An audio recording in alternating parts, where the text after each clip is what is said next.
When will Jamaicans start using digital TV or next generation TV instead of the version we currently use? The big question as the ATSC 3.0 conference concluded in Trelawney on Thursday afternoon. Kalisha Williams has that story.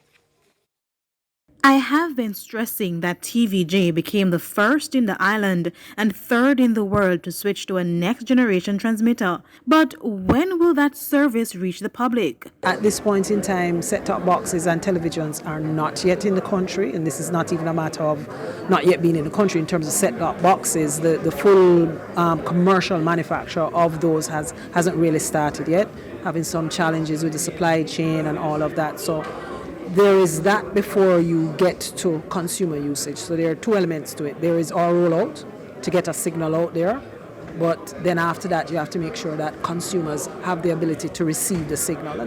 So it is hard to say if a complete rollout will take months or years. We have to assess, see how things are moving, and it's a continuous target that we look and say, it's looking like we could get there in a faster mode based on how the take-up is. For manager of Love TV, David Casanova, the biggest challenge is the cost of set-top boxes for ATSC 3.0 transmission.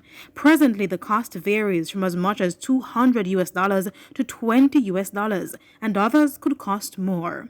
To get a set-top box in Jamaica right now at $100, the minimum amount you have to buy is $200,000. Then we need to talk to our government. How can they help us? Because it's going to take a lot of investment.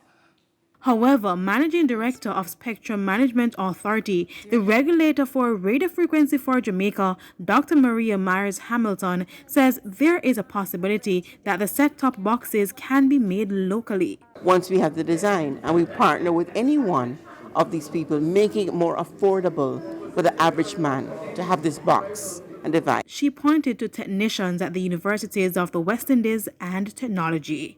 Third level students are doing amazing things at UTech and UA alike. So we can utilize our bright brains to make it happen. So I don't believe it's going to take that long. I would think we just need to have a collaborative approach. Kalisha Williams, TVJ News.